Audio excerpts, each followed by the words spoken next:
Hello, I'm Dr. Neesa with Creative Feminine Rising, a platform where we rise up as women into sacred life and utilize our creativity as a tool for activating, what needs to rise up inside of each one of us. So we are talking today. I'm going to be chatting with Phoenix May, a dear friend of mine. We are talking about Mount Shasta and the emerging new earth. Both of us are authors in a book with that subtitle. The full title is Call of the Mystical Mountain. So I've been very curious, how each person who offered some sharing a chapter in this book got to that place. So we're going to be talking about this mystical mountain in Northern California. We're going to be talking about Phoenix and her work in the world and how all of this comes together as something powerful, for each person who might hear this to tune in to what's inside of them to begin moving things forward. Maybe not begin, continue. We shall continue. All right, so Phoenix May, MEI, is a global eco activist and wellness entrepreneur, founder of She Living Media, and her own video podcast, Tea with She. As Phoenix May, she's an initiated priestess of the Rose Through Goddess Rising Mystery School. She's a transformational coach and vibrational healer, expressing herself through music, dance, and the transmissions of her ancient Chinese zither, which is an instrument. She's the co-creator of She Living Ministry, with the mission to support the rise of the divine feminine in restoring harmony and igniting womb consciousness for the birth of the new earth. Welcome, Phoenix. Yeah, you can go ahead and mute.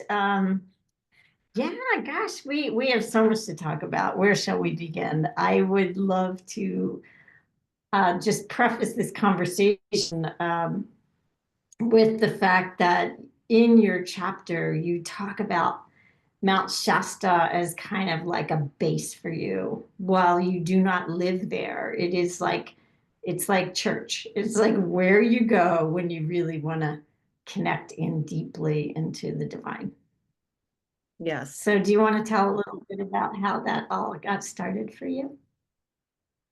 Yeah, I talk about this in my chapter in my first hearing of Mount Shasta in 2014. I lived in Shanghai, China for many years, and that is where I sort of had my descent in a way. That's where I got divorced and moved to California in 2013. And it kind of catapulted me on a spiritual path. My divorce from 15-year marriage and starting a new life in California. In retrospect, I feel like nothing is an accident. The timing of that also, like my kind of in 2010 to 2012, now I can look back and appreciate that initiation, 2012, as like something that pushed me on an awakening path also. And so once I got to California, I really was diving into like just a new way of being for myself and what I'm to do. I started the idea for She Living Media already started when I was in China. And then when I came to California, I was brewing on these ideas of just what is the feminine, how to be a woman in this world. um, and Yeah, and then my partner at the time it was a Nepali man who had a Buddhist Thangka art gallery, and one of his patrons told him about Mount Shasta, and I heard about this multi-dimensional mountain with a million people living inside of the mountain or something like that were the rumors. And I just was like, I want to go there. Yes, I was so curious and open and like eager to dive into spiritual and mystical. And so that's how we ended up going there. And ever Yeah. since, and then it's when I explain in the chapter in the book, I mean, it's impossible to really capture everything that happens every time I visit. But the primary initiation that I speak about in the chapter about the visit to Telos and my initiation or remembrance into the Lemurian lineage, that and my feeling of like that place in that time and frequency was so profoundly home to me. Like I'm going home, like that's my soul family there. And this feeling of, I don't know if other people feel this, there's talk of star seeds and volunteers that have come to incarnate at this time, to be here in physical form for this more global emergence, I feel, emergence of spirit. When I first heard that, and that was about the same time, 2014, 2015, like I totally felt like, oh yeah, I volunteered. Like I chose to come incarnate in this time, go through the I would say kind of like the process of like trauma. We are born into trauma in this, reality, and to alchemize that and to try to remember the 5D love frequency or the source frequency from which we came, and integrate that and become more of who we really are, who we are in a soul form. And I resonate so much with how you open this interview in the Creative Feminine Rising, because I really share the same sentiment that, through our healing, even our healing journeys are healed through creative expression, is my sense. And in that process, we alchemize and we shift, we heal ourselves, and it's medicine for other people. And we're in this like constant process of becoming. Yeah. So I'll leave it at Yeah. that. I appreciate that. I appreciate how you articulated that we are all in this process of becoming, because nobody that I know is like fully resolved all the trauma and the challenges of what it is to be in this 3D reality. But there is something very clearly liberating about the creative forces that move through us. As you know, I'm a painter, you're a musician, and when we plug into these spaces that we haven't always maybe felt like we had permission to do, that magic Mm-hmm. happens.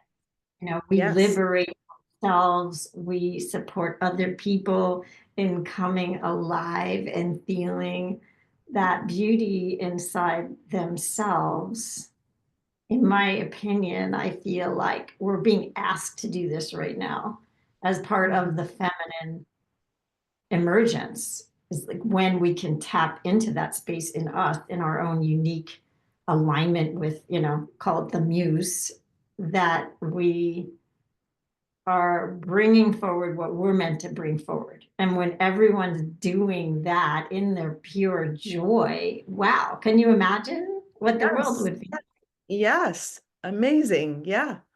exactly. That is exactly what I feel called to just, yeah, it's very liberating to give oneself the permission to be uniquely who you are in how you express your joy, how you express your love, um how you share your own creation that then adds to the just the whole tapestry of life.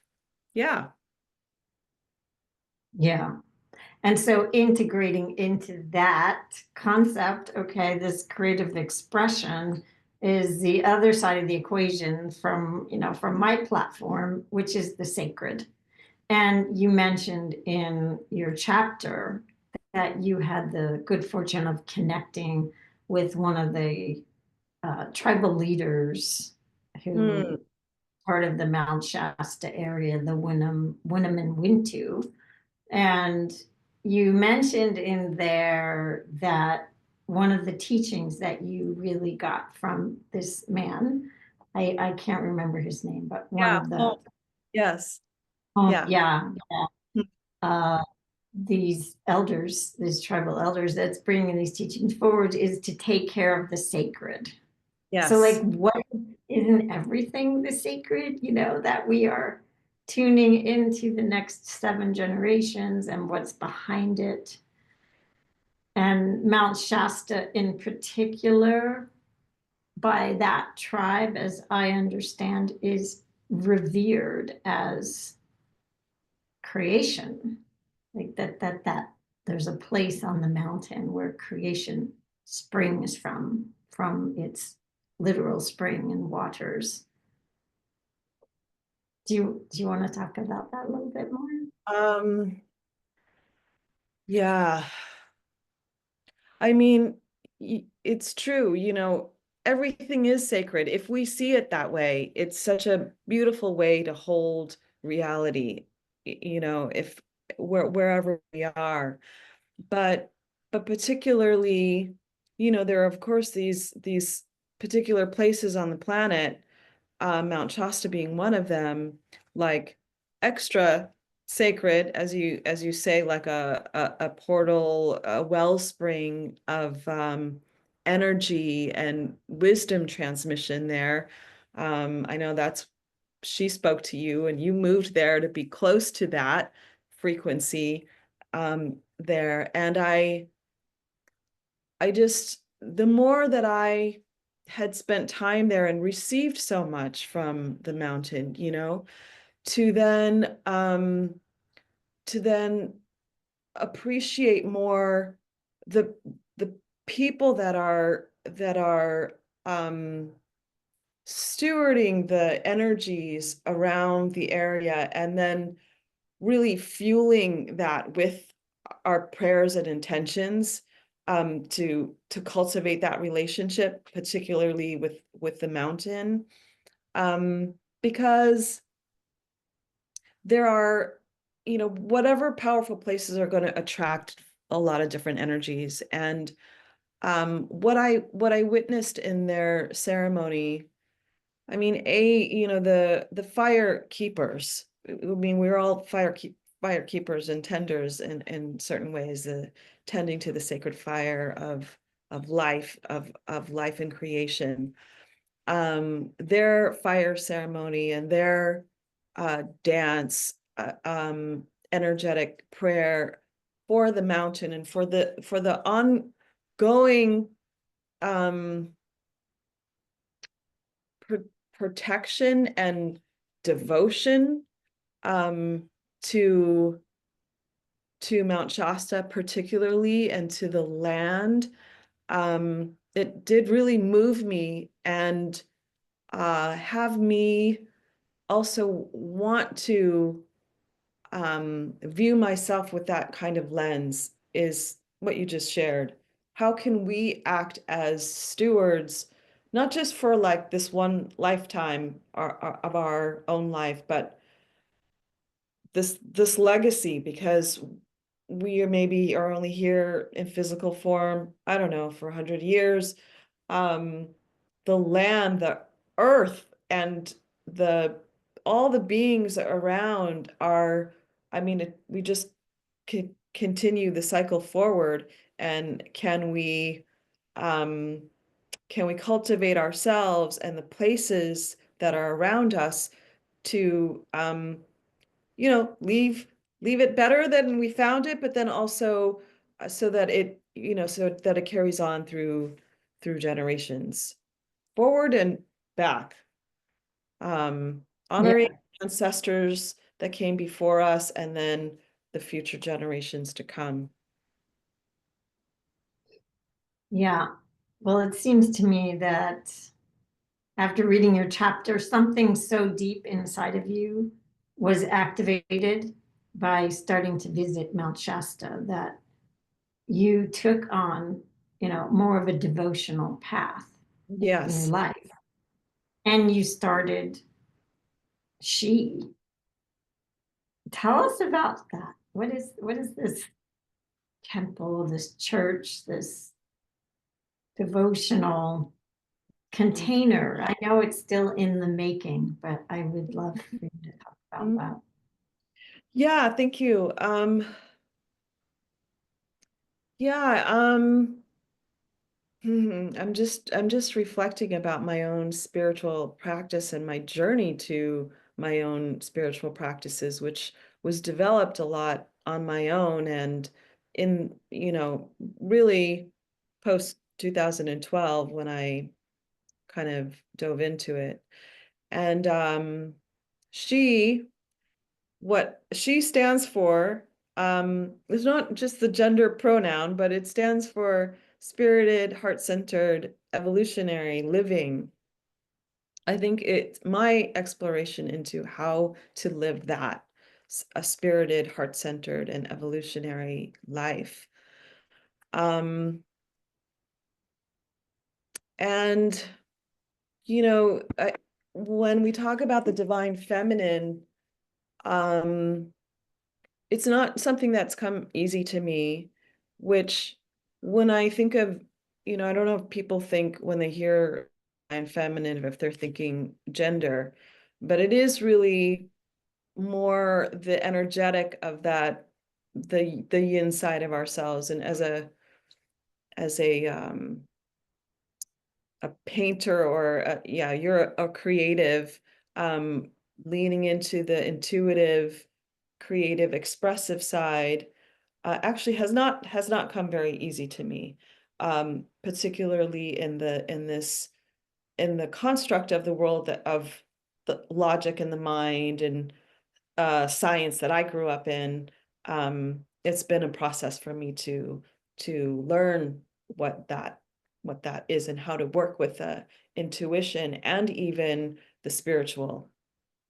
Um, and I think that's part of the shift that's going on in the world generally, as we have achieved so much with our masculine doing, sides of ourselves. We have really, been able to accomplish a lot.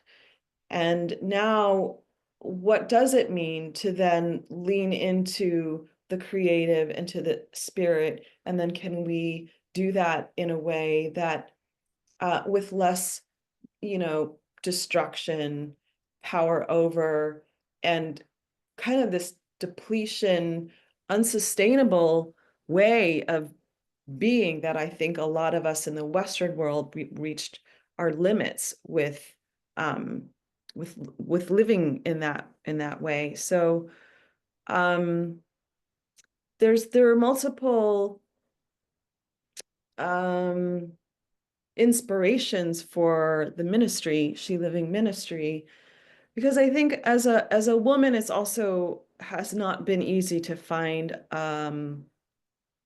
a spiritual path, like a church that I felt could hold me in the way that I see and practice, and want, for freedom of expression, and to practice the way that I do, which was a lot of earth honoring practices. So yeah, health freedom was one of them. I mean, how we the views that I've just shared in the chapter and just on this call, um, how could there be a way where we could come together in similar practices if there are women or men who believe in the same earth honoring practices to organize as a church ministry and share the sort of gospel or teachings, ways of being that honor this source, a spirit, and earth honoring practices, and bring those together in a place of sanctuary. Yeah. So doing that through ceremonial kinds of practices, is that the idea for the temple? I'm calling Uh, it a temple. Yes, yes, a place for ritual, a place for ceremony, a place for prayer, with the understanding of these energetics that we have access to, kind of the quantum realm, and like a real reverence also for the human body and for the earth body, the earth mother body. Um, Yeah. yeah. And then this, birthing of new earth, which is how can we live heaven on earth embodied in our lives now? Good question. Good question. That's the Yeah, exploration. and I think Yeah. I ask myself that every day. I ask myself, especially during the moments when I find myself, kind of sliding back into the power of the collective consciousness as it currently exists, and there is still a lot of control mechanisms at play in how people are to be seeing the world. And part of this, as I see it, is moving past the fear paradigm and getting so solid in self and relationship with divine self and the earth Hmm. that that stuff is just white noise. Yeah. That's what I would like to see. And I'm working on that for myself. Yeah, I mean, I think that is like the practice is like, how can we stay in this kind of curiosity and like be okay in the unknown, and because it's just that process of like walking into not not knowing where we're going forward, and it's a lot of deepening into faith, I think, and surrendering, and to have that um relationship with source like more and more as the navigator.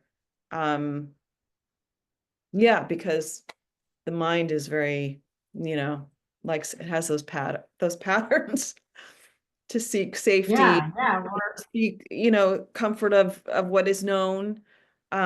So it is really a big practice to, what is that practice to stay in the heart center and be open and be curious. And this is part of what that womb consciousness is that I speak to. It's like, oh, how do we be in that darkness, in the void, and be okay and sit there a while, and allow um whatever the new thing is to move through, and to wait, to kind of be patient too. It's all learning new to me. I don't know, I don't know who else has mastered this, but I think that's the idea. How can we do that together? Can we um support each other and sitting in that space, and like really waiting for inspiration and guidance um with spirit, and move from there instead of like the old patterns of, yeah. yeah. And that is not an easy task when the conditioning is so much about like the masculine drive, step, act, show up every day that way, or you suck, like there's this implication behind it. And really, this whole journey of the feminine is coming back to being able to sit in this womb space, like you called it, when there's a baby in utero, it's a process. It's dark, literally in there, and it's unknown. And there's also this beautiful network of connection that's being formed, and it's a process. And it's helpful for me to have these conversations too, because like everybody else, I forget. Yeah. Forget. Yeah, I do too. Yeah, it's good to even have this, interview to remember, like, oh yeah, you had asked, a question about like how has the mountain cultivated my, my path to the divine feminine. And I think everybody in the book would probably agree, like what is so heartwarming for me to hear everyone's stories is that we're not alone in the kind of like this mystical force that is in the background that I have had a hard time trusting.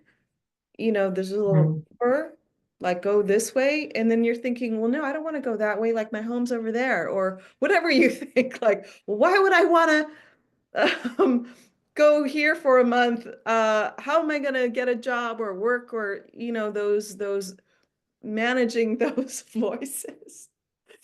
And um, because what I want to share so much, what I want to share more is that whenever I have deepened into those places of like letting that curiosity drive me instead of maybe listening to my head saying, well, that doesn't make sense, or like, why would you know, it's you can tap into a greater force that is moving, that's beyond what you think could happen. I mean, this is to me the space where miracles come from. um they don't come from like, oh, we thought this and so then now we're going to have the business plan to go do it, because that's what we're taught how. And I mean, it's still a practice, but it's that's what I'm realizing is like, oh, this is how we co-create with spirit and allow something greater to emerge when we just keep stepping into that space with you know with our devotion, and it's like humility. I think it's a lot of humility too, like to let go of what you think what I don't know. Just keep saying, I don't know. Okay, show me. I don't know. Yeah, great. So I don't know. Yeah, it's amazing. It's powerful. Mhm. Yeah. So to me, this speaks of just the patriarchal order as we've known it, men and women living inside of this particular structure for these thousands of years. It is one that is a top-down kind of hierarchical order where there's even has to be a minister or a priest or some spiritual authority to be between you and Mhm. God, Yeah. if you will, Yeah. right? And so what we're talking about here is something different, where we just really trust our own relationship with spirit. Yes. Yeah. And Mount Shasta taught me even more about that because it's so mysterious, right? It's like, this is a mountain. Like from the logical brain, like this is a piece of land, right? And yet so much gets revealed through land that is being tended to, listened to, honored, and then like, oh wow, now I do know what to do because you show me all this cool stuff, right? Mm-hmm. Like I can feel the spirits of the land, I can witness things, I can, really drop in deeply into this thing in the mountain that we call telos. You mentioned that earlier. I think people might not fully understand what that is, but telos is described as the underground city operating in another dimension on Mount Shasta, and with a Lemurian heritage. So there are countless people who go there and have these profound experiences with Telos. And there's all kinds of other amazing experiences to be had by connecting with the mountain too. But what I notice is that that mountain will give a sincere heart exactly what it needs. Mm-hmm. Yeah, I love that. Thank you. It's true. The pathway in is just a sincere heart. Um, yeah, it's beautiful and it is accessible to anyone. Um, yeah, who comes with that, who comes with those questions or, yeah, intention. We're living in a time where, there's a lot of people waking up, in my thread on Instagram, it's just like psychics and teachers about new spiritual ways and awakening and, people who can see psychically and, understand things that most people don't. But I feel like I just want to couch this right now that you don't have to have all of that in order to receive something profound through your Mm-hmm. heart, your core relationship with the land. And in this case, not just Yes, yeah. Um, yeah, that's true. I think just some open-heartedness and curiosity goes a long way. That's it. Just not have your brain override, uh, you know, um, one's intuitive instinct, that sensory powers, is really operating in everyone. And um, yeah, I think what's coming to me is something around like, well, what can you trust that? Those senses, how do you know that it's true? How do you know it's true? Like it sounds like you have cultivated your relationship so strongly that you listen really well, or you get the messages back. Um, I mean, what is so kind of mind-blowing to me, just talking about Telos, and something I said in the book is that I think like the times that we're in now really call for us to have a multidimensional perspective on what's happening in the world, not just the what we can see, what would it seem, do you know what I mean? Like like, oh, Earth there's just Earth, like just the perspective that there are these different dimensions that exist on Earth, or I don't know how to describe the geography of Telos, but um, that's already so profound to me to um, have, like, my science mind wants like evidence, that there really is there really is so much happening beyond what we could know, and for us to have both some humility around that and hopefully some faith that yeah, that there is more on its way than we have known in the past or can visibly see. So yeah, that I guess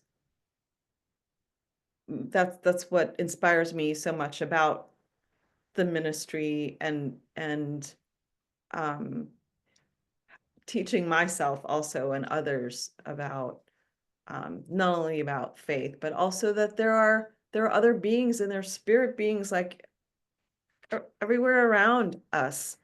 Anybody who's had a awakening of some kind or a mystical experience can, just to, like, the more we can tune in with that and tune in with those energies, the more we are able to be guided to collaborate with those energies and messages, so that we can work together to, yeah, to alchemize and to heal and transform, and um, hopefully be in partnership with Gaia in her birthing. Hopefully we get to stay and be a part of that too. Um, yeah, that's why I'm excited and wanting to stick around, be of service in that way. Yeah.